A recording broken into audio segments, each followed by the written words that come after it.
सबसे पहले उसे महान की उपाधि एक रोमन राइटर ने दिया। जिस वक्त सिकंदर की ताजपोशी हुई उस वक्त दुनिया में एक महान युद्ध छिड़ी। इसके बाद सिकंदर उसके रास्ते में आने वाले सभी राज्यों को एक के बाद एक हराता चला गया और कमांडरों से लोकल मैरिज करने के लिए प्रेरित करता था ताकि नए राज्य। यह एक बहुत ही इंपॉर्टेंट हिस्टोरिकल इवेंट है जिसके बाद वेस्ट और ईस्ट एशिया में पहली बार भारत की जमीन पर आ पहुंचा। पोरस ने सिकंदर की सेना में शामिल होने और झुकने से मना कर दिया और इसके बजाय उसने लड़ना स्वीकार किया। इंडिया एक सब ट्रॉपिकल कंट्री है जहां पर गर्मी ज्यादा पड़ती है और सिकंदर के सैनिक ठंडे देश से आए थे और उन्हें इस गर्मी में लड़ाई करने में काफी ज्यादा मुश्किलों का सामना करना पड़ रहा था। सैनिक आगे बढ़ने से मना कर दिए।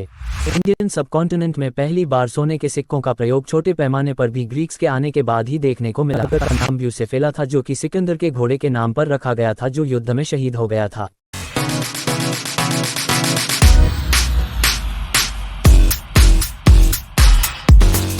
हेलो फ्रेंड्स, कैसे हैं आप लोग?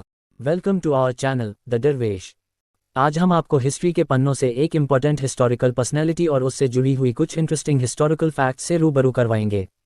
क्या आप लोग जानते हैं कि इतिहास में एक व्यक्ति ने महज 20 साल की उम्र में पूरी दुनिया पे कब्जा करने का सपना देखा था और वह अपने इस मंसूबे में काफ़ी हद तक कामयाब भी हो गया था। इससे पहले कि मैं उस व्यक्ति का नाम बताऊं, आप मेरे चैनल पर अगर नए हैं तो नीचे दिए गए सब्सक्राइब बटन को दबाकर हमें ऐसे ही इंटरेस्टिंग कंटेंट बनाने के लिए मोटिवेट करें। जिस राजा ने इतना बड़ा सपना देखा था उस राजा का नाम सिकंदर था। उसे अंग्रेजी भाषा में अलेक्जेंडर कहते हैं। उसे अन्य नाम जैसे सिकंदर तृतीय तथा सिकंदर मैसेडोनियन नाम से भी जाना जाता है। सबसे पहले उसे महान की उपाधि एक रोमन राइटर ने दिया था जिसे हम प्लॉटस के नाम से जानते हैं। प्लॉटस ने अपनी ड्रामा मोस्टेलारिया में पहली बार सिकंदर को महान शब्द से संदर्भित किया था। इतिहासकारों के अनुसार सिकंदर के जीवन काल का समय 356 ईसा पूर्व से 323 ईसा पूर्व तक है। उसके पिता का नाम फिलिप द्वितीय और माता का नाम ओलंपियस था। सन 336 ईसा पूर्व में उसके पिता की मृत्यु हो जाती है, जिसके तुरंत बाद मैसेडोनिया के लोग फिलिप के बेटे सिकंदर को अपना राजा घोषित कर देते हैं और इस समय सिकंदर की उम्र महज 20 साल की थी। जिस वक्त सिकंदर की ताजपोशी हुई उस वक्त दुनिया में एक महान युद्ध छिड़ी हुई थी। ये युद्ध उस दौर के दो ताकतवर साम्राज्य ग्रीक्स और पर्शियंस के बीच छिड़ी हुई थी। इस वक्त पर्शिया अचेमेनद साम्राज्य के अंतर्गत आता था। इस युद्ध में ग्रीक्स पर्शियंस के ऊपर अपना राज्य स्थापित करना चाहते थे। इस कारण से यूनानियों के अंदर सिकंदर से एक उम्मीद जाग गई कि इनके तहत वो पर्शियंस पर चढ़ाई करेंगे। सिकंदर के साथ पूरा ग्रीस सिवाय स्पार्टा राज्य के इस लड़ाई में शामिल हो गए।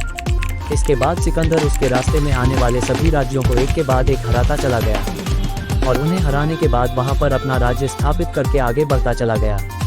उसने अपने सैनिक और कमांडरों से लोकल मैरिज करने के लिए प्रेरित करता था ताकि नए राज्य के संचालन में काफ़ी आसानी हो जाए। इस तरीके से सिकंदर ने एक नई जगह पर अपना राज्य स्थापित करके वहां के लोकल को अपने साथ मिलाकर तथा उनके कल्चर को बढ़ावा देकर अपने राज्य को बड़ी आसानी से संचालन करने में काफ़ी सफल रहा था। इस तरीके से सिकंदर ने नई नई जगहों पर अपने यूनानी कल्चर को वहां के लोकल कल्चर में मिलाता चला गया। अंत में वह समय भी आया जिसमें सिकंदर ने राजा डारियस को हराकर पूरे फारस साम्राज्य को उखाड़ फेंका और पूरे फारस पर यूनान साम्राज्य की स्थापना की। यह एक बहुत ही इंपॉर्टेंट हिस्टोरिकल इवेंट है जिसके बाद वेस्ट और ईस्ट एशिया में पहली बार ग्रीक्स कल्चर का बड़े पैमाने पर इम्पैक्ट देखने को मिलता है। इस वक्त सिंध प्रोविंस जो कि इंडियन सबकॉन्टिनेंट में था मगर वह फारस साम्राज्य के तहत आता था और वह फारस साम्राज्य का कई मायनों में सबसे ज़्यादा कीमती प्रांत था। इन्हीं कारणों में से एक कारण से सिकंदर भारत की तरफ बढ़ने का इरादा किया और अंततः 326 ईसा पूर्व में सिकंदर अपनी सेना के साथ भारत की जमीन पर आ पहुंचा। वहां पर सबसे पहले उसकी मुलाकात तक्षशिला राज्य के राजा अंभी से हुई जिसने सिकंदर का खूब स्वागत किया और उसके सेना में शामिल भी हो गया। मगर उसी कड़ी में एक और राज्य था जिसका राजा पोरस था। उसका राज्य झेलम से चेनाब नदी के बीच में आता था। पोरस ने सिकंदर की सेना में शामिल होने और झुकने से मना कर दिया और इसके बजाय उसने लड़ना स्वीकार किया।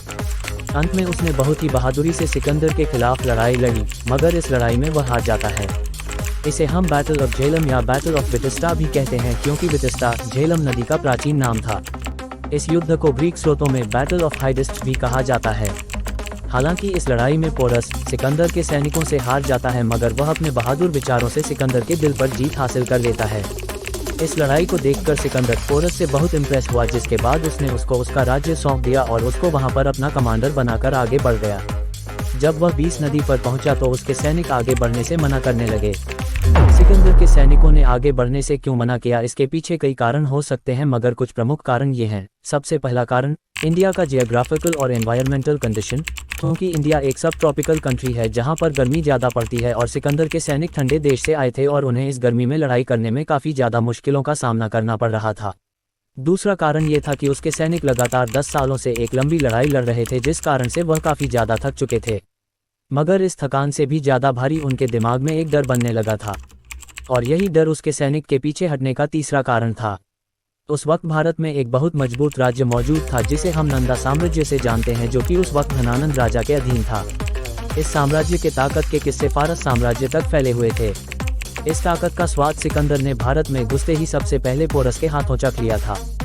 इन्हीं 3 मुख्य कारणों से सिकंदर के सैनिक आगे बढ़ने से मना कर दिए।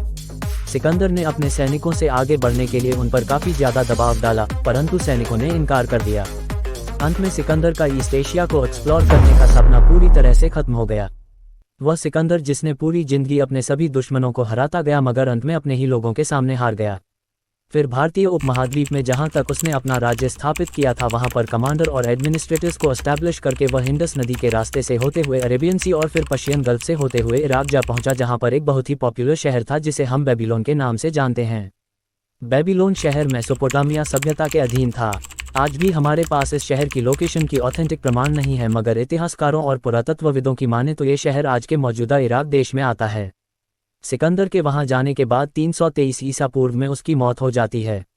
इस तरीके से एक महान राजा जो महज 20 साल की उम्र में पूरी दुनिया पर कब्जा करना चाहता था और अपने इस सपने में काफ़ी हद तक कामयाब भी हुआ, मगर अंत में अपने ही लोगों के दिल में बैठे डर से हार गया और अंत में उसे भी मौत का स्वाद चखना पड़ा।